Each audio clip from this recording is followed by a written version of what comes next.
और जाति से ब्राह्मण हूँ और इस सिस्टम को अपने परम आदरणीय गुरुदेव सतीश कुमार कुशवाहा सर के माध्यम से सीख रहा हूँ। तो एक बार उनके सम्मान में मैं जबरदस्त तालियां चाहूँगा। और देखो सबसे बड़ी चीज़ है सत्संग। आज माता जी ने बहुत सारी बातें कही, तो ये सत्संग ही है। सत्संग क्या होता है? अच्छी बातें सीखना और सुनना जिनसे हमारा जीवन बेहतर हो सके। अब मैं यहाँ पे पूछूं सभी लोगों से, क्या सभी का जीवन बेहतर है, बढ़िया है? कितने लोग अपने जीवन से संतुष्ट हैं, ये बताओ पहले। कोई ना यार।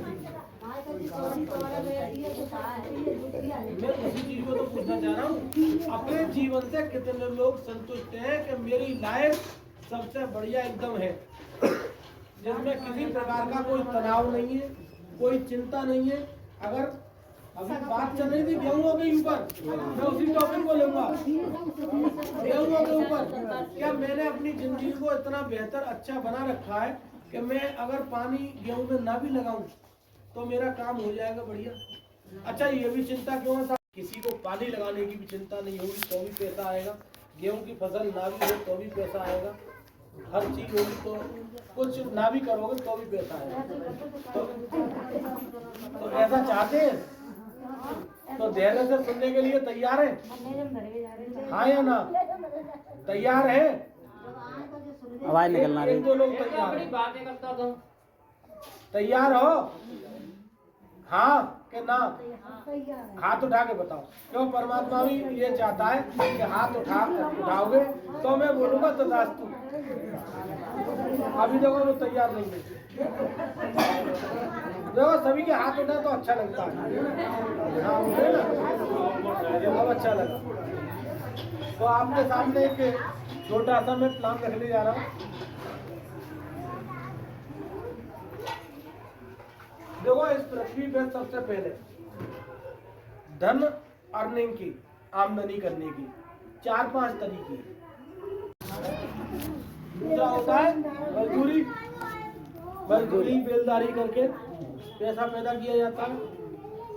इसके बाद तीसरा आपका ऑप्शन आ जाता है व्यापार करके पैसा पैदा किया जाता है। कोई क्या करता है, गांव में एक बहुत ज्यादा धनवान सेठ होता है, वो धनवान सेठ क्या कहता है, सभी से गेहूं खरीद लेता है, फिर उनको भारी मुनाफे के साथ व्यापार करके बेचता है। तो वो व्यापार है। किसी का सब्जियों का व्यापार है, किसी का मवेशियों का व्यापार है, कोई अनाज की का व्यापारी है। सब अपने अपने व्यापार करते हैं। कोई कपड़े का व्यापारी होता है, कोई जूते का व्यापारी होता है, बहुत सारे व्यापार की बातें हैं। तो ये भी धन कमाने का तरीका है। इसके बाद अगला तरीका आ जाता है नौकरी। ये भी धन कमाने का तरीका है। ये सब क्या है जानते हो? ये काम करने के प्रकार है और इस काम करने से आपको मिलता है क्या है? पैसा। और पैसा क्यों कमाते हैं? ताकि हमारी जरूरतें पूरी हो, हम कुछ बचत कर सकें। ठीक है? पैसे कमाने का मेन मतलब होता है बचत। कितने लोग बचत करते हैं बताओ यहाँ पे? बचत कितने लोग करते हैं पैसे की? और हाथ उठाओ। कौन हाथ उठा दो। मैं यदि पूछ रहा हूँ कितनी बचत रखी है, मुझे दे जाना। बचत करते हैं? ठीक है, मान लो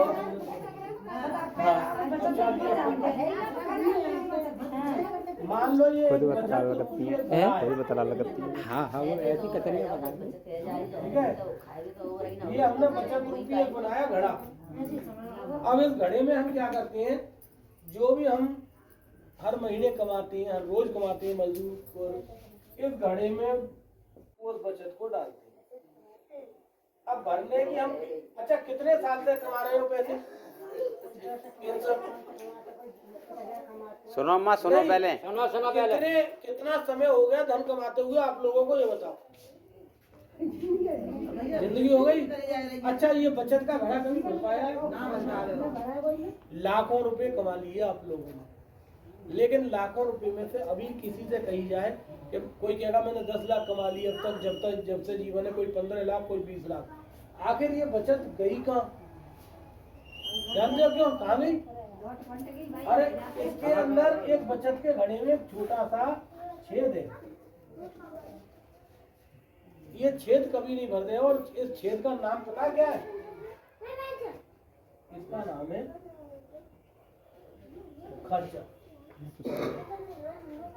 हर एक किसी के घर में खर्चे हैं कि नहीं? हाँ या ना? है? ये इस छेद के कारण ये बचत का घड़ा किसी का नहीं भर पाता है। अच्छा, ये करते भी कहाँ है हम खर्चा? जानते हो, ये जो खर्चा करती हैं हम, ये किसी ना किसी दुकान पर करते हैं, क्योंकि हमारे जो भी जरूरत का सामान है वो हमें कहाँ मिलता है? दुकानों पे। कपड़ा चाहिए कहाँ मिलेगा? दुकान पे। हमें मिर्च मसाले चाहिए कहाँ मिलेगा?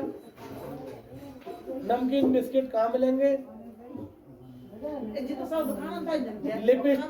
लिपस्टिक बिंदी इंगूर दुकान पे, ठीक है। अच्छा, अब इस दुकान से ही हम सामान लेके आ रहे हैं और यही हम ये जो हमारा बचत का घड़ा है, ये दुकानें हमारा भरना नहीं देती। अब इस दुकान के एक नुकसान हो रहे हैं। नुकसान क्या है? क्या इन दुकानों से आपको 100% शुद्ध सामान मिलता है? गारंटी है कुछ कि बाजार का सब सामान एकदम बढ़िया है? कोई गारंटी नहीं है। देखो, यहाँ से दो काम होते हैं बाजार में। मैं ये नहीं कहूँगा कि सारी चीजें हमें अशुद्धि मिल रही है बाजार में, शुद्ध भी मिल सकती है और अशुद्ध भी मिल सकती है। लेकिन अगर आज के बाबा, हेलो, बात बंद कर दो, इधर ध्यान दो, बाद में बतलाते रहिए आराम से। फिर आप रोज करना, ठीक है? हाँ बिल्कुल। तो मुझे ये बताओ कि हमें शुद्ध भी मिल सकता है बाजार से, अशुद्ध भी मिल सकता है। लेकिन आज के समय की अगर हम बात करें तो अशुद्धता ज्यादा है कि शुद्धता ज्यादा है? लोग मुनाफा कमाने के लिए चाय की पत्ती में चमड़े का बुरादा, बेटा हेलो, बिल्कुल बंद, बहुत अच्छे, ठीक है। सरसों के तेल में पाम ऑयल होता है, खजूर का तेल जिसका साबुन बनाया जाता है, वो बहुत सस्ता आता है। इसलिए क्या करते हैं, सरसों के तेल को मतलब अधिक बनाने के लिए उसमें पाम ऑयल लगाते हैं। दूध में डिटर्जेंट, क्रीम, ऐसी मतलब उल्टी सीधी चीजें मिला के, यूरिया मिला के दूध बना दिया जाता है। तो मिलावट, क्या कभी गाय भैंस अपने दूध में मिलावट करती है? कौन करता है? दूधिया या हम तुम, जिन्हें ज्यादा मुनाफा चाहिए, क्योंकि गाय भैंसों ने तो दूध ही दिया, लेकिन उसमें मिलावट की किसने? हमने। तो इसी प्रकार से कंपनी ने तो भेजी चाय की पत्ती, लेकिन उसमें मुनाफा ज्यादा कमाने के लिए बुरादा किसने मिलाया? चमड़े का, दुकानदार ने। उड़द की दाल में काले कंकड़, चावल में सफेद कंकड़। आप कंकड़ भी ये अनुमान नहीं कर सकती हो कि ये चावल नहीं हो, चावल जैसा ही कंकड़ दिखता है। तो लोग ऐसी मिलावट को तरह ही जानते हो क्यों? क्योंकि मुनाफा ज्यादा हो। उसमें किसकी सेहत के साथ खिलवाड़ हुई? आप लोगों की वजह से।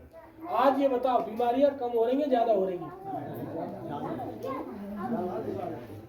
आज एक नए बच्चे को ले लो, ठीक है, पहले 60 किलो की बोरी को खेत पे से यूं रखा चांद पे और यूं ही ले आते हैं। आज एक नए लड़के की चांद पे 60 किलो की बोरी रखना और कहना कि भैया रे इसे घर तक पहुंचाता है। 60 किलो छोड़ो, 20 किलो भी अगर तुम्हें यहाँ से रोड तक पहुंचाना होगा तो उसे मोटरसाइकिल या किसी भी उपकरण की जरूरत पड़ेगी, वो नहीं पहुंचा सकता। जानते हो क्यों? क्योंकि आज वो वाला खान पीन नहीं रहा जो आज से 30-40 साल पीछे था। क्या है वैसा खान पीन? खूब आप दही बूढ़ा खा के आते थे, ससुराल में 4-4, 5-5 दिन, 15-20 दिन रुकते थे और रोज बूढ़े की फंकी मारते थे। किसी को शुगर नाम की बीमारी सुनी थी आपने? नहीं सुनी थी। हार्ट की समस्या कितने लोगों को होती थी? न के बराबर। एक आध कभी कभार सुनने को मिलता था कि साहब फलाने सेठ जी को ऐसे ऐसे अटैक की समस्या होगी, लेकिन तब नहीं था। आज ये बताओ गांव में कितने लोग होंगे जो हार्ट के रोगी हैं, जो बीपी की दवा खा रहे हैं? बहुत सारे लोग हैं। क्यों खा रहे हैं जानते हो? ये अशुद्धता के कारण। आज फसलों में हमने इतने जहरीले हैवी कीटनाशक, यूरिया, डीएपी पैदावार बढ़ाने के लिए लगा रहे हैं, और पैदावार तो बढ़ रही है, लेकिन पैदावार के साथ साथ आप लोगों के बच्चों की, आपकी उम्र घट रही है। जो 80 से 100 साल आदमी निरोगी होकर जीता था, आज वो 60 साल मुश्किल से पकड़ पा रहा है। जानते हो किस लिए? अशुद्धता के कारण। अच्छा, कितने लोग ऐसे हैं जो 100 वर्ष तक निरोगी जिंदा रहना चाहते हैं? हाथ उठाओ का है रघुराज जी, कौन कौन जिंदा रहना चाहता 100 वर्ष तक? हाथ उठाओ। बताओ। और का देख रहा है? मरना कोई नहीं चाहता। कोई चाहिए ना, ये चाहता है कि इस संसार में मैं अधिक से अधिक समय तक जीवित रहूं। सभी चाहते हैं। तो सबसे पहली बात, बाजार से हमें अशुद्ध मिलता है, पहला नुकसान। मालूम है आज बहुत सारे डॉक्टरों से दवा करा रहे हैं आप लोग, क्या ब्लड प्रेशर की समस्या सही हो रही है? सही बता ना। अगर सही हो रही होती तो गोली जो बीपी की आप खाते हैं वो खाते ही नहीं। दवा से जी रहा, दवा से जी नहीं रहा, अपना जीवन खत्म कर रहा है। किसने कह दिया दवाओं से सही हो रही हो? अगर दवा नहीं खाओगे तुम नहीं मरोगे। दवा नहीं खाओगे तो तुम नहीं मरोगे, मर कंपनियां जाएंगी। कितना बड़ा घोटाला है, कितना बड़ा स्कैम है, आप अंदाजा भी लगा सकते हो। अरे कुछ समय की बीमारी में राहत मिल जाती है, दब जाता है वो समस्या, क्या वो सही हुई? जड़ नहीं कट रही है तो फिर सही कहाँ हो रहे हो कि दवा से आदमी चल रहा है? ये सब ये स्कैम है जो हमारे बना रखे हैं। हमें डॉक्टर, आपने देखा अभी बाबूजी ये बताओ, कोरोना काल हुआ आया था, ठीक है, सब चीजें बंद थी कोरोना में, सारे अस्पताल सब अस्पताल कुछ खोल रहे थे, लेकिन ज्यादातर अस्पताल लग गए। उस समय महिलाओं की डिलीवरी जो हुई थी वो ऑपरेशन से हुई थी या बिना ऑपरेशन के हो रही थी? घरों पे हो रही थी। अरे अभी बता रहा हूँ मैं अभी की बात बता रहा हूँ। तो चाकी पीसने वाली, अब कोई चाकी आपके बहुत कम महिलाएं चाकी पीस रही हैं। अब घर से माँ बाप की सुनो, अब माँ बाप चाकी नहीं देते हैं, माँ बाप एक सलाह और देते हैं कि अगर तुमसे कोई काम करवाया जाए तो हमें बता देना, एक फोन पे हाजिर हो जाएंगे। आज की समस्या ये है। अब सुनो, ये देखो मैं स्कैम की बात बता रहा हूँ। डॉक्टर कितने बड़े हमें डराते हैं, अरे इनके बच्चा ऐसा टेढ़ा हो गया है, अगर आपने लापरवाही यहाँ से ले गए, ऑपरेशन नहीं कराया तो रास्ते में कुछ भी हो सकता है। अब जैसे ही कुछ भी किया तो आदमी के माइंड में हुए भाई ऑपरेशन कराएंगे, ना तो अगर कछु है वो तो चाहे घरवाई मार डालेंगे, छोड़ेंगे ना, तो ऑपरेशन कराता है आदमी। अभी कोविड में जो डिलीवरी जितनी हुई थी सब बिना ऑपरेशन की हुई थी, घर पे हुई, तो आप अंदाज लें किसी को कोई दिक्कत नहीं। लेकिन ये सारे स्कैम है, जो दवाई अगर नहीं खाओगे तो दवाइयाँ की कंपनी बंद हो जाएगी, आपको कुछ नहीं होगा। ये जितना स्कैम चल रहा है केवल वही चल रहा है। कैंसर ना हो गए भी कैंसर आदमी को बता देना। तो ये सारी चीजें अशुद्ध थे, अशुद्धता के कारण तो है। आज अगर हम बात करें इस अशुद्ध चीजें खाने के कारण, हम अपनी सालाना कमाई का 30 से 40% डॉक्टर को देते हैं। लगा लो, अगर आपने 1 लाख रुपए कमाए तो 40,000 रुपए साल में डॉक्टर के अलग निकाल के रख दो। और अगर हॉस्पिटल हॉस्पिटलाइज्ड आदमी हो जाता है, भर्ती होता है, तो वो 40-50 हजार नहीं और भी ज्यादा हो सकती है। वो तो डॉक्टर कहेगा इतने लाओ, तो कर्ज करके भी इलाज कराओ। ठीक है। अच्छा, अशुद्ध आगे ये कारण, ठीक है, बाजार से शुद्ध नहीं है। अच्छा, इसमें से ऐसे कितने दुकानदार हैं जो कहते हैं साहब हमसे पक्का बिल और ले लो। पक्का बिल देते हैं क्या? पक्का बिल देते हैं कंप्यूटराइज्ड? आपको कोई भी वस्तु दे रहे हैं जिसमें गवर्नमेंट को टैक्स जाए, ऐसा कोई बिल देते हैं आपको? नहीं देते। नहीं देते साहब। इसमें भी टैक्स में भी चोरी, आपके पैसों की, टैक्स की, दोनों की चोरी। तीसरी चीज,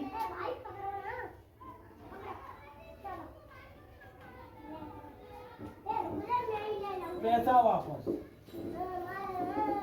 लाखों रुपए का सामान बाजार से आपके घरों में आ गया होगा। कभी किसी दुकानदार ने ऐसा कहा है कि साहब आप हमारे बहुत वीरेंद्र सिंह बहुत कस्टमर पुराने हो और लाखों रुपए का सामान तुम्हारे घर में चला गया है, तो एक काम करो, हमसे 10-20 हजार रुपए इनाम के ले जाओ। कितने रुपए दे दिए बाजार से? कुछ नहीं। चलो छोड़ो।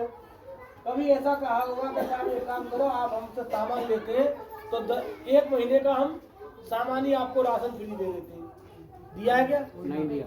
नहीं दिया। ये भी चीजें बाजार की। जानते हो बचत कहाँ खत्म हो रही है? यहाँ। ये आपका पुराना तरीका था।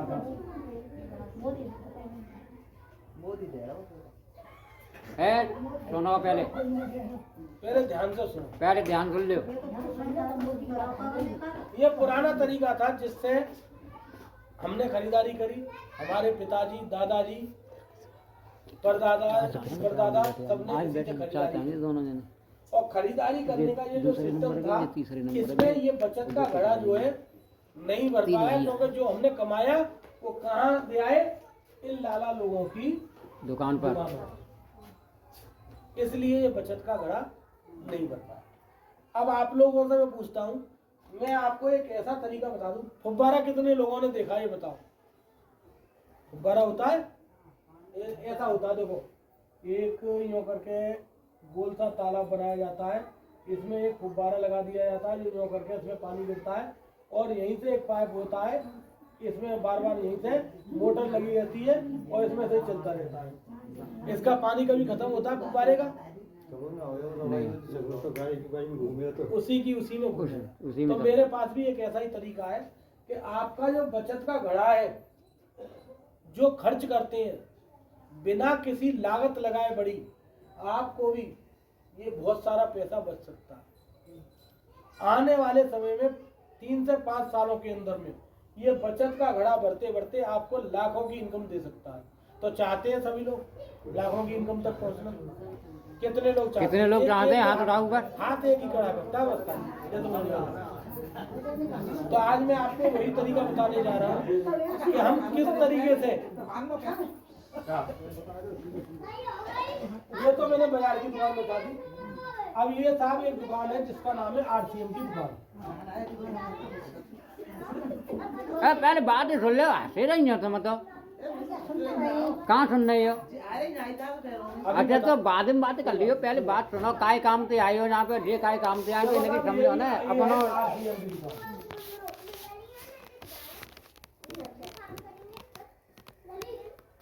इस दुकान के क्या फायदे हैं? सबसे पहली बात तो यहाँ से मिलेगा आपको 100% शुद्ध सामान।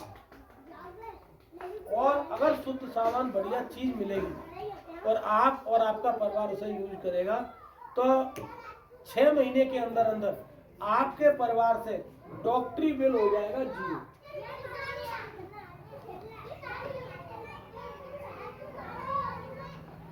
डॉक्टर के यहीं नहीं जाओगे, बीमार नहीं पड़ोगे। ऐसे सुनील सर अभी मीटिंग कर रहा हूँ, बाद में बात करूंगा सर। हमने मेरे पास नहीं है।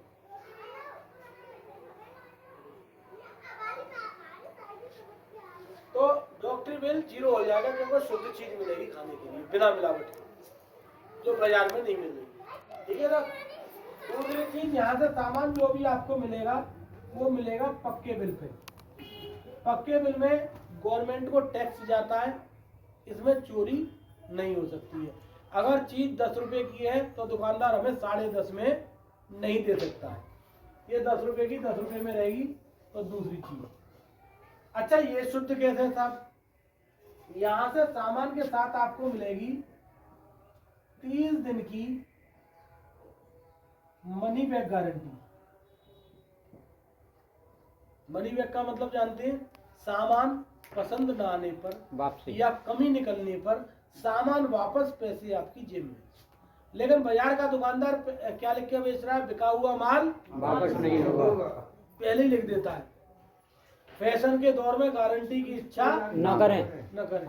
क्योंकि वो सबसे माल थर्ड क्लास माल रखते हैं। और वो आपने देखा है बहुत सारी यहाँ पे महिलाएं हैं, साड़ियाँ लेने जाती हैं, ठीक है, और किसी तरीके से साड़ी पसंद नहीं आई।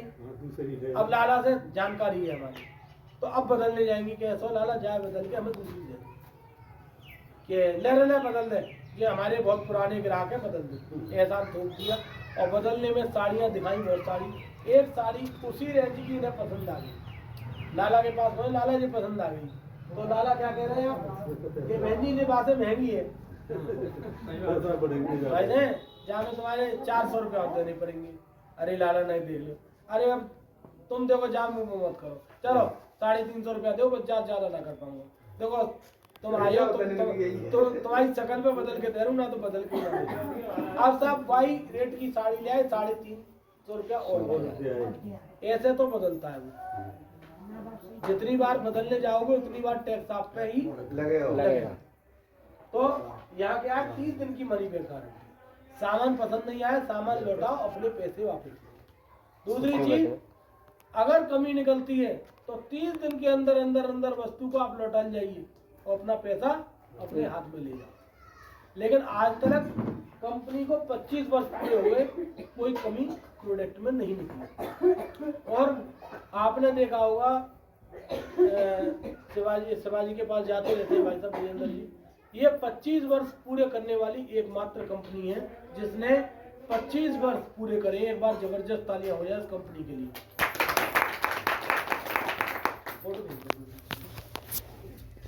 अच्छा दूसरी चीज, 30 दिन की मनी बैक गारंटी के साथ में यहाँ से एक सुविधा और है, और वो सुविधा क्या है? फ्री सामान। हाँ, अब फ्री भी कैसे मिलता है?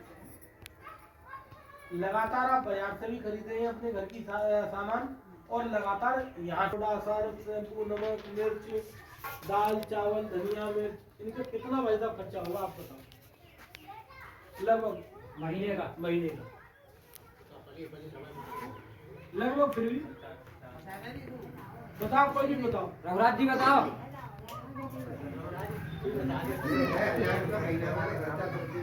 1000 रुपया में सब चीज साबुन $2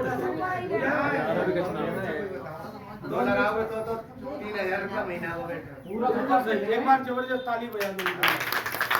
उन्होंने बताया 3000 रुपये का महीने का एक छोटी सी फैमिली का खर्चा, ठीक है ना। अब सपोज करो आपने 3000 रुपये का सामान हर महीने यहाँ से खरीदा और लगातार 1 साल तक खरीदा, तो 1 साल में यहाँ से आपको 2 बार फ्री सामान मिलेगा। कैसे मिलेगा? 1500 का 6 महीने बाद और 1500 का आपका 12 महीने बाद। कैसा रहेगा साहब? अच्छा रहेगा, खराब रहेगा? बढ़िया रहेगा। सामान फ्री मिलेगा 2 बार, ठीक है। अगर 3 का लोगे तो 3 का मिलेगा, 4 का लोगे 4 का मिलेगा, 5 का लोगे 5 का मिलेगा, 10 का लोगे 10 का मिलेगा, ठीक है। और 2 बारों में आपको सामान फ्री मिलेगा। ऐसे बहुत सारे लाभार्थी हैं जिनको यहाँ से फ्री सामान मिला है। एक फीचर फोटो जिनको यहाँ से फ्री सामान मिला है।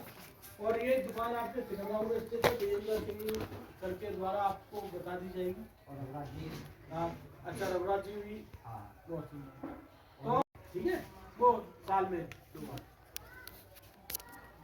अच्छा उसके अतिरिक्त भी और भी चीजें यहाँ से हमें क्या होता है, एक आमदनी का जरिया और बनता है, पैसा और आता है। पैसा वापस क्या आता है? काफी अब ये बात बताओ,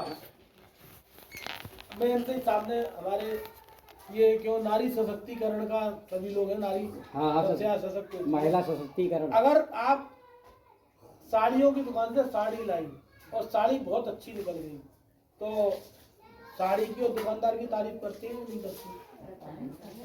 ये साड़ी तो सबसे अच्छी उन लाला की यहाँ मिलती है। और फिर उन लाला की आपने क्या किया, एक तरीके से रेफरल सेल होती है ये, ठीक है। आपने उनकी तारीफ करी और बहन जी और बोली कि अब के जाए तो मुँह ले चली होगी, मैं लेके आऊंगी, मैं साड़ी मुझे लेनी, आप ले गए, लाला की सेल बढ़ी, ठीक है। क्या लाला ने कभी ये कही बहन जी तुमने मेरे पास 4-5 महिलाओं को लेके आई, एक साड़ी मेरी तरफ से फ्री नहीं दिया ना। लेकिन यहाँ से क्या होगा, यहाँ से आपने कंपनी के कस्टमर जोड़ना शुरू किया तो खरीदारों का एक समूह बन जाएगा। अच्छा, नमक हर महीने, हर रोज खाएंगे, हर महीने खाएंगे, ये सारी चीजें जो घर में यूज होती है हर महीने करेंगे, ठीक है। तो ऐसे खरीदारों का जैसे समूह बनेगा तो आपको क्या होगा, शुरुआत होगी 10 रुपये से, 20 रुपये से, 50 रुपये से, 100 रुपये से, 200 रुपये से, ऐसी आपकी इनकम और आने लगेगी। अगर आपको इनकम और ज्यादा करनी है तो यहाँ से फिर थोड़ा सा आपको इसका बड़ा प्रचारक बनना पड़ेगा मेरी तरह। मैं आज इसका ऐसा प्रचार करता हूँ तो मुझे लगभग 25 से 30 हजार रुपये महीने यहाँ इस अभियान से आते हैं। और अब तक की कमाई की बात करूं, लगभग 16 लाख रुपया मुझे इस कंपनी से आ चुका है, केवल नमक मिर्च धनिया खा के। तो नमक मिर्च धनिया खाने के बाद में ऐसे कितने लोग हैं जो चाहते हैं कि हर महीने जो मुझे पैसा आ रहा है उसी तरीके से आपके घरों में आए, हाथ उठा के बता दीजिए। सभी लोग चाहते हैं, करना कुछ नहीं है, यहाँ पे बहुत आसान है।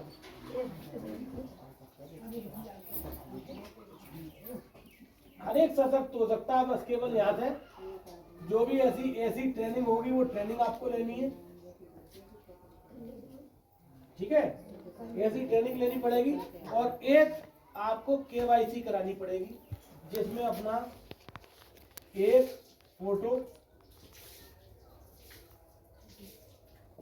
आधार कार्ड,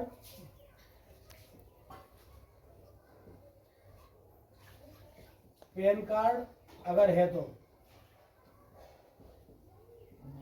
नहीं है तो आगे बनवा लेना।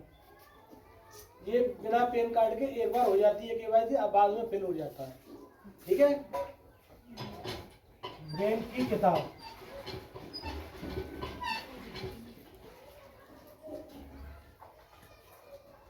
ये रजिस्ट्रेशन में लगते हैं। और एक इसमें बनता है आपका नॉमिनी। अब नॉमिनी का काम मैं और बता दूं, जैसे आज मुझे पैसा आ रहा है, ठीक है, नॉमिनी इसलिए बनता है कि इन केस मुझे अगर कोई दुर्घटना हो जाती है मेरे साथ और मैं नहीं रहता हूँ दुनिया में, तो ये पूरा व्यापार मेरी पत्नी नॉमिनी है, उनके नाम ट्रांसफर हो जाएगा। जैसे मुझे पैसा आता है वैसे मेरी पत्नी को आएगा। पत्नी के बाद बच्चे नॉमिनी बन जाएंगे, उनके नाम आएगा। मेरे बच्चों के बाद उनके बच्चे बन जाएंगे, उनके बच्चे के बाद उनके बच्चे, यानी कि पीढ़ी दर पीढ़ी यहाँ से पैसा आना भी बंद नहीं हुआ था। तो सब ऐसा सिस्टम है, बढ़िया नहीं। तो आने वाली पीढ़ियों के लिए ये एक आम का पौधा है, 5 साल में तैयार हो जाता है भाई साहब। 5 साल में आम का पौधा लगने के बाद में क्या साल तक फल देता है लगभग? बाबूजी आप बताओ। वो तो जब तक रहता है, जब कम से कम जो आम की जो सबसे बेकार नस्ल होती है वो 300 साल तक फल देती है। 300 साल से लेके 1000 साल तक आम की मियाद होती है फल देने की। तो 1000 वर्ष तक आपके घरों में कोई भी पैसे की कमी ना रहे, धन धान्य में कमी ना रहे। पैसा आपकी जरूरत के हिसाब से नहीं, जितना आप चाहोगे उतना यहाँ से निकाल सकते हो साहब, ऐसा सिस्टम है। और प्रोडक्ट की बात करूं तो प्रोडक्ट तो बेमिसाल है। प्रोडक्ट इतने जबरदस्त है कि आपके घरों में बीमारियां आ नहीं सकती है।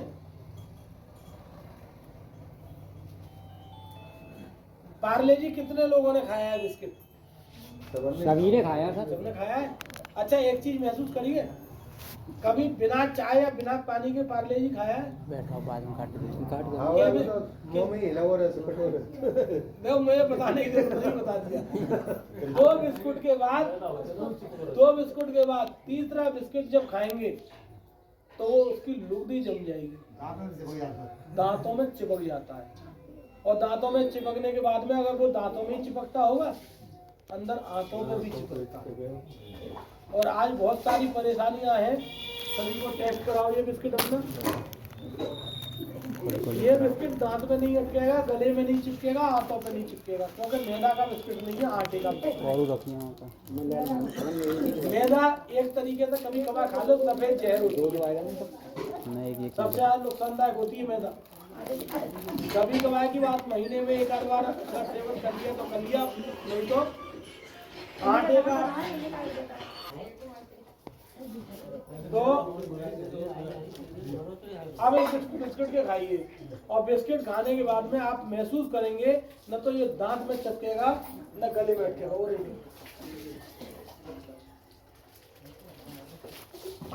कैसा है बिस्किट ये बताओ, आगे टेस्ट करिए। दांत में तो ना चिपक करो, नहीं गले में। तो आटे का बिस्किट है। वो सारे बिस्किट जितने भी आते हैं मैदा और पाम ऑयल से बना हुआ आता है। ये बिस्किट जो है सुप्रोसेस्ड ऑयल है ये आपका, जिसे हम राइस ब्रान तेल के नाम से जानते हैं। दुनिया के पर्दे पर सबसे अच्छा तेल राइस ब्रान तेल, इस तेल का बना हुआ है, जो कि फिजिकल रिफाइंड होता है। बिल्कुल बिल्कुल बिल्कुल। आपको बीपी की समस्या है, इस ऑयल को घर में खाना शुरू कर दे, ठीक है? हाँ, बीपी की समस्या 3 महीने के अंदर अंदर 3 महीने के अंदर अंदर बीपी की समस्या खत्म हो जाएगी। अच्छा बातें मती में मती ना लो, समझो। अच्छा बिस्किट कैसा लगा ये बताओ? बढ़िया लगा? वही है हाँ बिल्कुल बिल्कुल। तो इतनी चीजें लगेंगी यहाँ पे, और एक रजिस्ट्रेशन होगा। और रजिस्ट्रेशन का जो क्राइटेरिया है, देखो घर की अगर महीने की खरीदारी करते जाओ तो आराम से 4-5 हजार रुपए की खरीदारी तो हो जाएगी। ये नॉर्मल है। घर पे जाओ, दुकान पर जाओ, और दुकान पर जाके एक अपना कार्ड बनवाओ विजेंद्र जी के माध्यम से, और विजेंद्र जी के कार्ड बनवाने के साथ साथ आप यहाँ के रजिस्टर्ड खरीददाता हो जाएंगे, और ये सारे लाभ आपको मिलने शुरू हो जाएंगे जैसे अभी विजेंद्र जी को मिल रहे हैं। तो कैसा रहेगा? बढ़िया रहेगा। और प्रोडक्ट सर जी, हाँ, ये यानी देहात में पढ़े लिखे भी लोग आते हैं और वैसे भी आते हैं। तो उनका एक क्वेश्चन आता है, हाँ बताओ। वो बैंक अकाउंट वाले,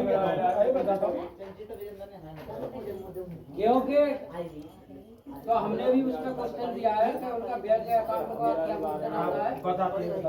क्या जैसे हमारे बैंक अकाउंट में 10,000 या 20,000 या 2,000 राशि पड़ी है, धनराशि, तो वो कहीं हमारे अकाउंट में से निकालना है। हाँ मैं वही बताता हूँ। चलो देखो, आप जब लाभ लेती हैं, यहाँ बहुत सारे लोग गवर्नमेंट टीचर होते हैं या कोई भी होते हैं, उनकी सैलरी किस में आती है? खाते में ही आती है।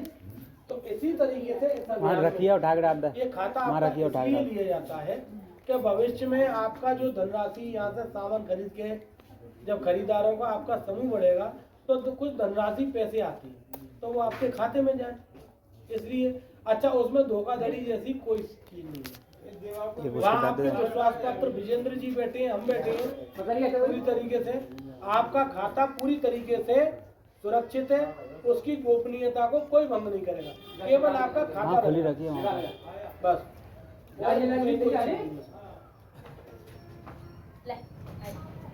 अरे शेखा कोई बात बाद में नहीं। बहुत प्यार करते हैं। तो ये सारी चीजें गोपनीय हैं। और अब माता जी की बात का मैं थोड़ा सा नहीं बताऊंगा कि देखो, बहुत सारे लोग कह रहे हैं जब तक कोई काम को कारण हमारा स्पष्ट नहीं हो कि मुझे ये काम क्यों करना चाहिए, अभी बहुत सारे लोगों के मन में चलता होगा कि क्यों करना चाहिए, कि मैं तो बाजार से ले रहा हूँ, मेरा ऐसे ही हो जाएगा। तो जब तक हमारे कोई भी काम करने का कारण स्पष्ट नहीं हुआ तब तक हम उसे कर ही नहीं सकते। मेरा कारण स्पष्ट था कि मैं आने वाले समय में अपने परिवार को एक ऐसा बेहतर जीवन दूं कि मेरे बच्चों को कभी किसी रोजगार की आवश्यकता न पड़े, मेरी बच्चे मेरा परिवार आराम से आरामदायक लग्जरी जीवन बिताए। तो यहाँ भी बहुत सारे लोग चाहते हैं, चाह रहे हैं, तो यहाँ से इसमें जुड़ जाओ और जुड़ के लोगों की सेवा करो। सेवा भी क्या है, ये सही चीज अगर तुम किसी तक पहुँचा दोगे तो वो सेवा की तरह से। तो पैसे तो आदमी हर जगह खर्च करता है, खाना लेने में, बीमारी में, हर चीज में, लेकिन बीमारी में खर्च करने के बावजूद भी उसे संतुष्टि नहीं है, क्योंकि उसका बचत का घड़ा दिन प्रतिदिन खाली हो रहा है। तो सबसे पहले क्यों करना चाहिए ये स्पष्ट होना चाहिए। तो सभी के घर में इस पेड़ को आप लगाएं, ठीक है। और कोई जानकारी सवाल हो तो मुझसे पूछ सकती हैं आप सब, किसी का भी कोई सवाल हो।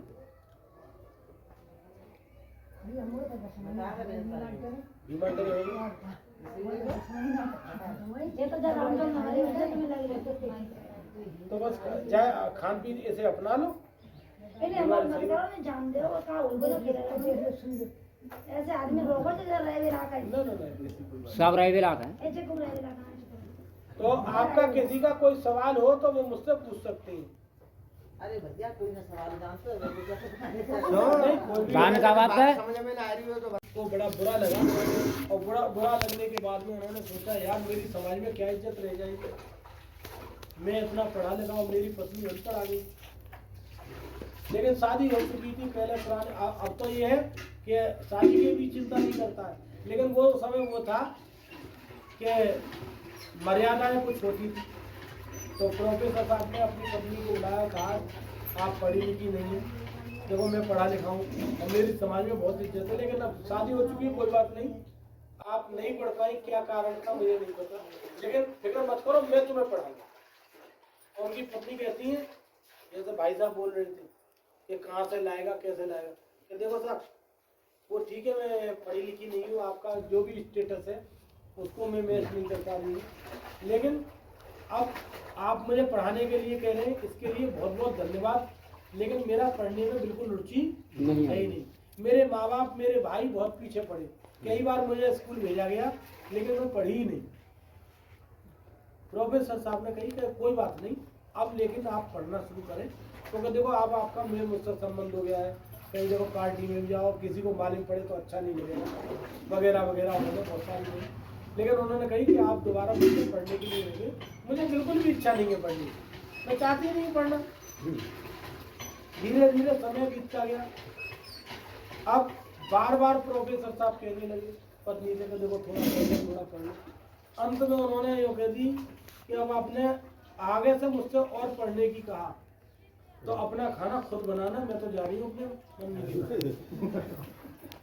प्रोफेसर साहब बोले कि भैया रोटी तो मुझे समय से चलो मिली नहीं, तो चलो ऐसे ही सही है। बच्चे हो गए, बच्चे धीरे धीरे बड़े हुए, और बड़े होने के बाद बच्चों जब समर्थ हो गए तो बच्चों को प्रोफेसर साहब ने बुलाया और कहा कि अरे रोका 2 मिनट रोका, वाल समाप्त है रही है, तसल्ली कर ली।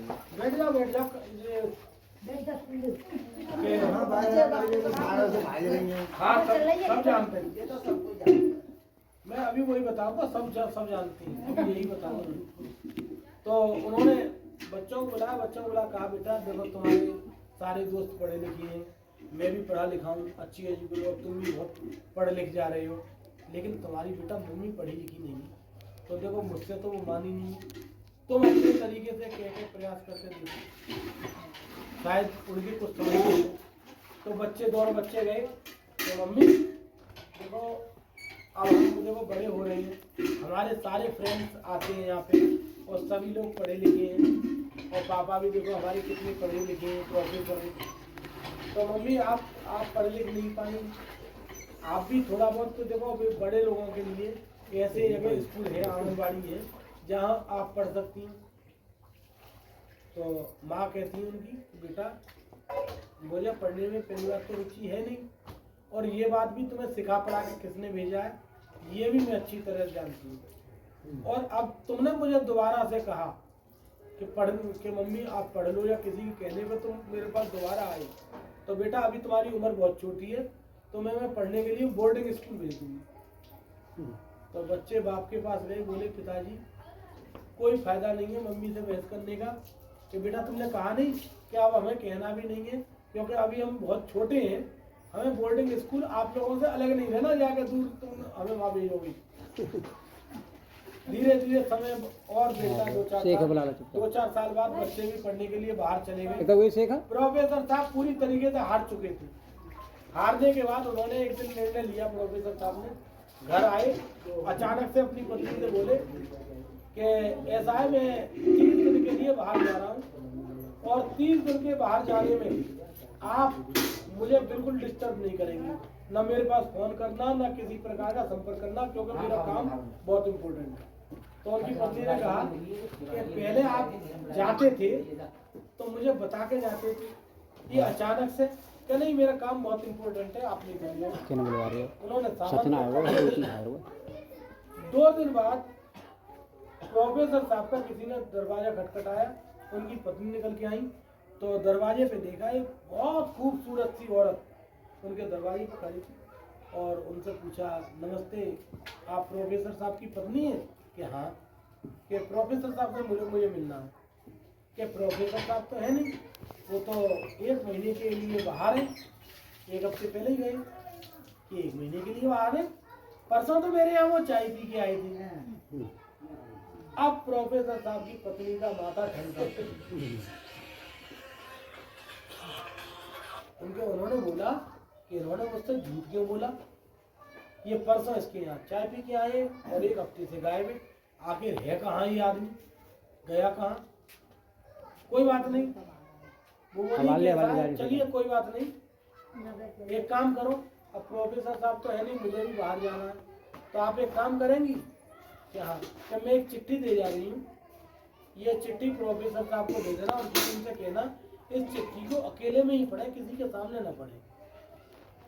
अब जब चिट्ठी दी तो पहले थोड़ा सा शक हुआ चिट्ठी से पहले, अब चिट्ठी देने के बाद शक यकीन में बदलने लगा कि मेरा आदमी का इस औरत के साथ कुछ ना कुछ मामला जरूर है, और आखिर इस चिट्ठी में ऐसा क्या लिख रहा है।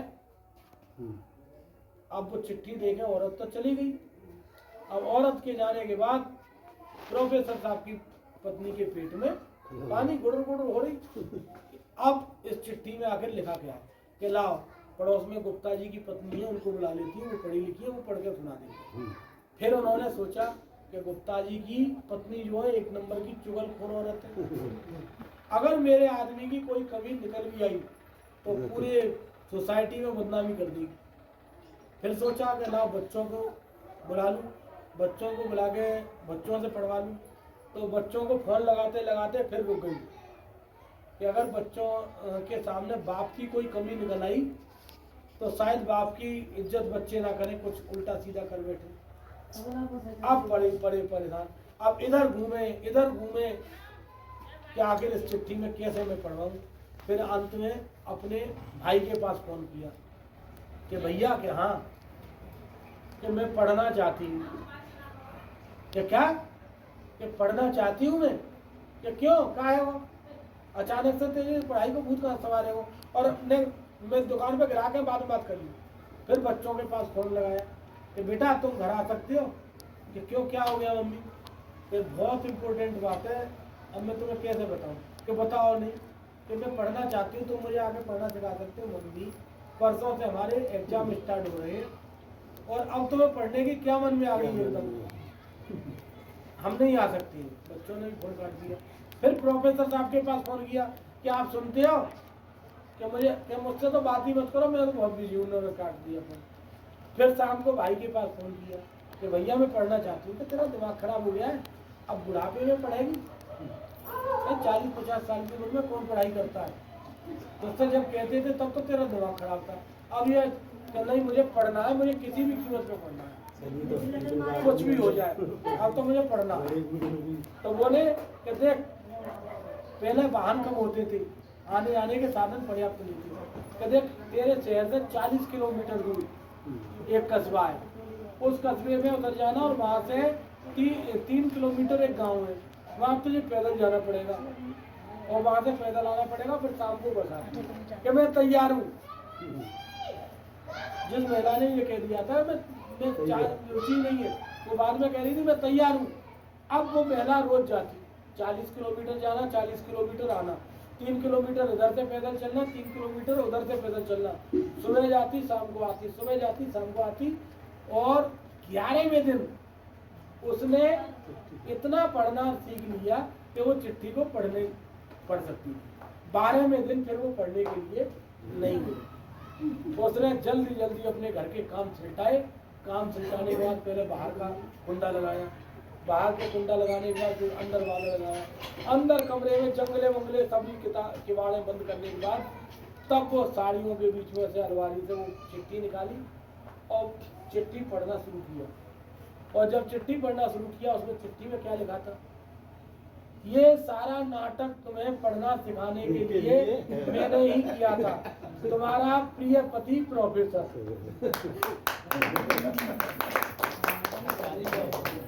तो पढ़ना सभी के लिए जरूरी होता है, हर चीज अपने अपने लिए जरूरी होती है। पढ़ाई तो